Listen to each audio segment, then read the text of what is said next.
lagi di Hidup Sehat. Itu dia tadi ada anak-anak di usia muda tapi memiliki kecerdasan yang luar biasa. Itu luar biasa banget loh. Bahkan ada yang 3 tahun sudah kuliah, terus ada yang bahkan ada punya kemampuan fisik dengan ya keahlian pedangnya. Ada yang 7 tahun, Nisa. Kamu butuh berapa tahun untuk lulus dari dokter? Umur berapa 6 kamu? tahun sekolahnya. Dia 7 tapi tahun SD, udah jadi SMP, SMA kan. Berapa puluh tahun tuh kita sekolah bisa jadi dokter. Ini umur 7 tahun jadi dokter bedah loh. Wah, luar biasa. Tapi memang anak-anak ini selalu aktif, dokter. Dan katanya kecerdasan itu ada hubungannya dengan hiperaktif. Bener apa enggak ya? Nah, kita lihat di tayangan berikut ini.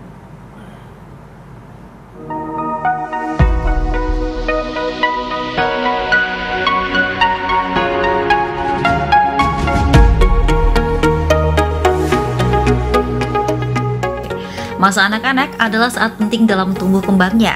Anak yang aktif cenderung memiliki pertumbuhan yang lebih baik karena usia anak-anak adalah masa bermain dan belajar mengeksplorasi berbagai hal untuk mengenal apapun yang ada di hadapannya.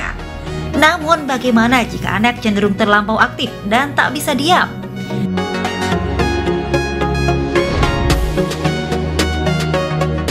Anak hiperaktif cenderung memiliki energi lebih besar dan sering menimbulkan masalah karena sulit memusatkan perhatian terhadap suatu hal. Biasanya mereka senang menguras tenaga dengan berlarian, berteriak, atau mengganggu orang sekitarnya. Sehingga para orang tua harus ekstra sabar dalam menghadapi anak yang terlampau aktif, terlebih di masa pandemi saat ini.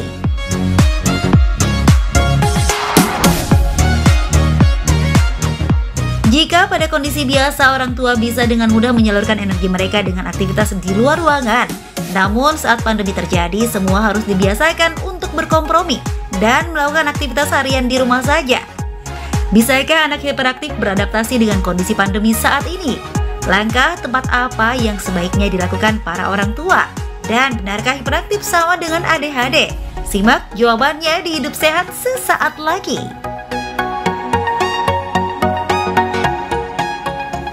Nah, di masa pandemi ini, Dok, kita diinstruksikan untuk terus berada di rumah. Tapi kalau misalnya kita memiliki anak hiperaktif, ini gimana, Dok? Nah, betul banget. Karena di tengah-tengah kita sekarang sudah ada Dokter Eva Sudari untuk spesialis kejiwaan. Halo, gitu, Dokter Eva. Halo, Dok. Halo juga, Dokter. Gitu. Dokter, ini ada fakta mitos pertama yang banyak ditanyakan oleh masyarakat. Anak dengan memiliki hiperaktivitas dengan gejala tidak bisa diam nih, Dokter, karena ada gangguan pada otaknya. Ini fakta atau mitos? Itu fakta. Fakta. Ya. Jadi Oke. bagaimana, fakta, Dokter? ya. Jadi hiperaktivitas itu merupakan salah satu gejala yang dimiliki oleh anak dengan gangguan pemusatan perhatian hiperaktivitas atau dikenal juga dengan Attention Deficit Hyperactivity Disorder. Atau ya. ADHD ya? Atau ADHD, lebih bekennya ya. Gitu. Jadi memang penyakit ini belum diketahui secara pasti penyebabnya. Tapi kita bisa lihat faktor resiko ya pada anak dengan ADHD ini adalah misalnya beberapa seperti bayi lahir, berat badan bayi lahir rendah gitu ya. Terus juga bisa ibu hamil yang merokok gitu ya, itu bisa meningkatkan 3 sampai 4 kali lipat memiliki anak dengan ADHD.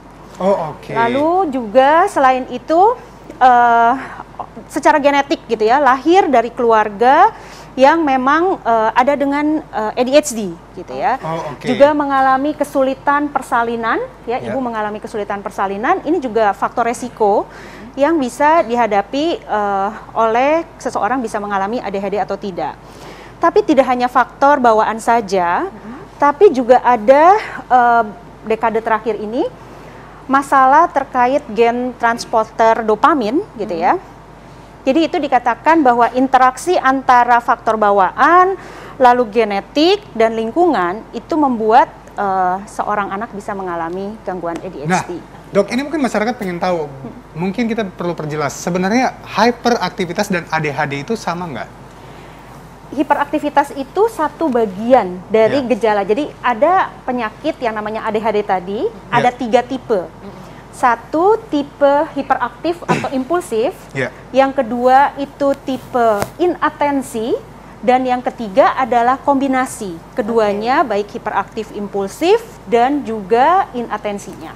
gitu. Nah, Dok, ini kan mereka selalu bergerak. Bagaimana caranya mereka bisa beraktivitas pada saat pandemi? Karena kan terkadang rumah kan tidak seluas halaman gitu dan tidak bisa jadi taman bermain buat mereka gitu, Dokter. Bagaimana? Ya. Jadi aktivitas yang dilakukan memang pasti terbatas ya. Kita mengikuti saran dari pemerintah bahwa perlu belajar dari rumah, perlu aktivitas juga lebih banyak dilakukan di rumah gitu ya, membatasi kegiatan aktivitas di luar. Tapi memang pada anak dengan ADHD ini mempunyai energi yang berlebih. Sehingga sebagai orang tua, kita perlu bisa menyediakan aktivitas-aktivitas bagaimana anak bisa menyalurkan energinya ini. Gitu ya. Nah, untuk aktivitas olahraga, bermain, kegiatan-kegiatan yang tidak membosankan, ini penting untuk anak ADHD.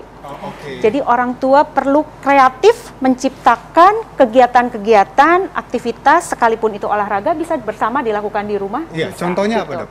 Contohnya ada kegiatan senam olahraga bersama gitu ya.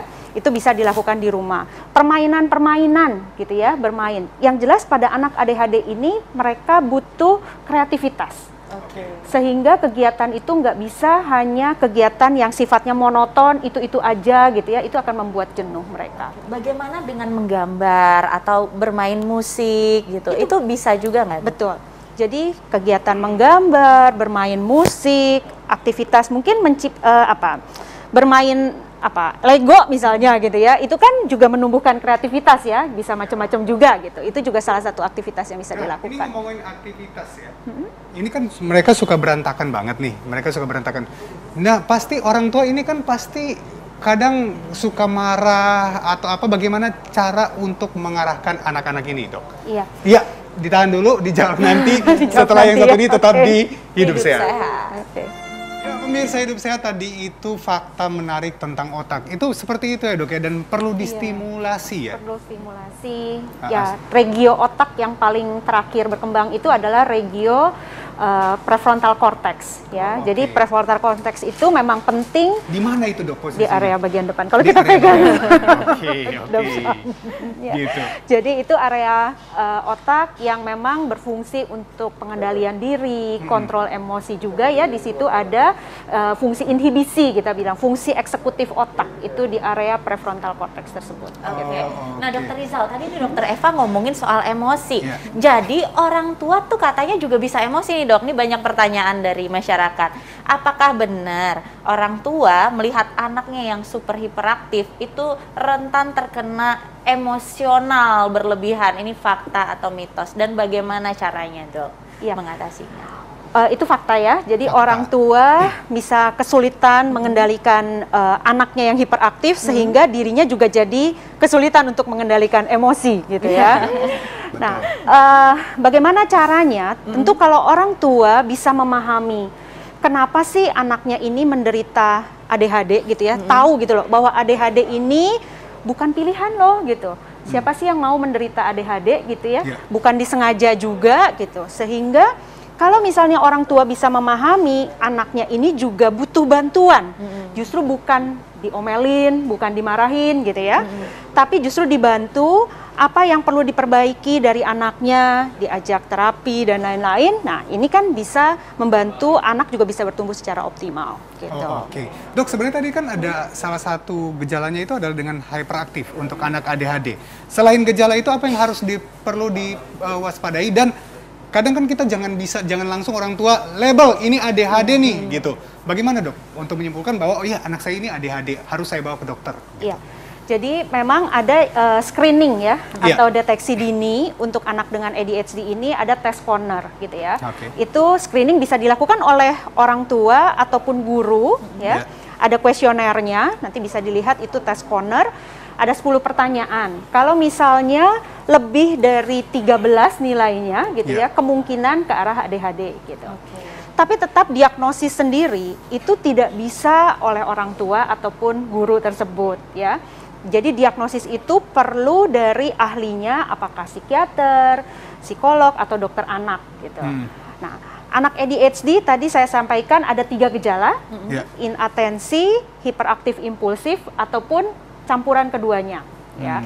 kalau menurut kategori diagnostik dari diagnostik statistik manual dari DSM gitu ya, DSM 5, itu dikatakan bahwa anak yang hiperaktif atau impulsif, inatensi juga campuran keduanya itu, untuk anak usia sampai dengan 16 tahun itu perlu memiliki gejala-gejala lebih dari 6 atau lebih gitu.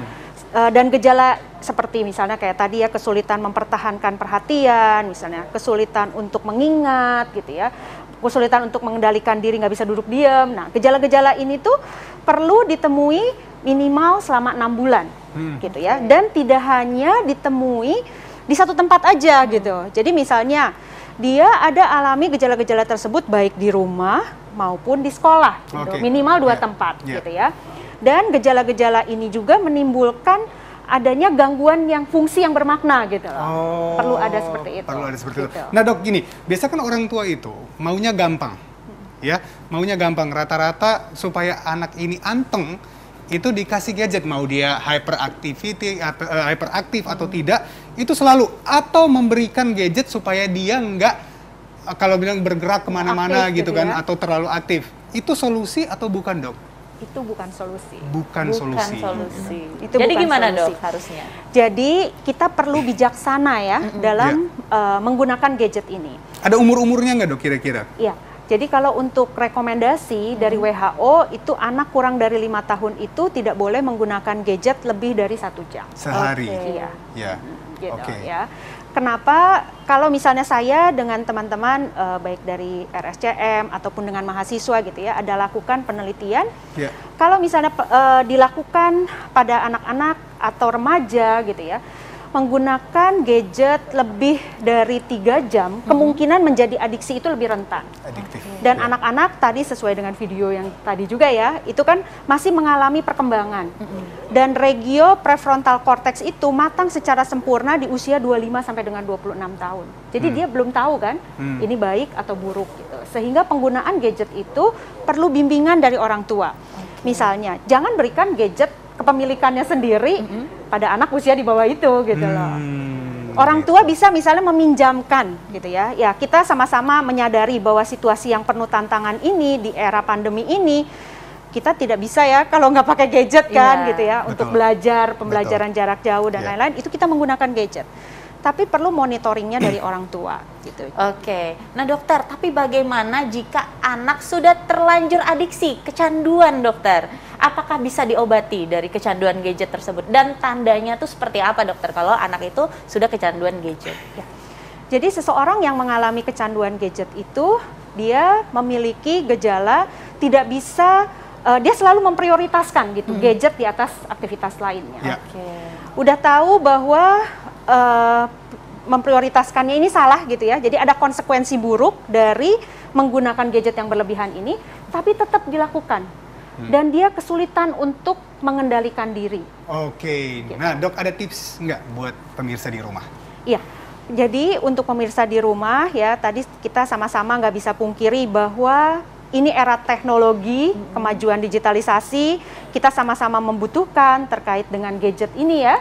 Nah, bagaimana orang tua itu perlu bisa membimbing anaknya secara optimal, mengetahui bukan melabel anak, tapi justru melihat kalau anaknya ada kekurangan, perlu misalnya lakukan yang namanya 3P nih, pola asuh 3P gitu ya. 3P itu bagaimana bisa memberikan perhatian, penuh kasih sayang, bagaimana bisa memberikan penghargaan untuk anak jika dia melakukan hal yang positif gitu ya. Termasuk juga bagaimana anak itu bisa menjadi sahabat untuk orang tuanya, sehingga anak bisa berbagi. Anak mau mengemukakan apa yang terjadi dengan dirinya. Gitu. Oke. Terima kasih dok, terima kasih banyak. Terima kasih. Terima kasih.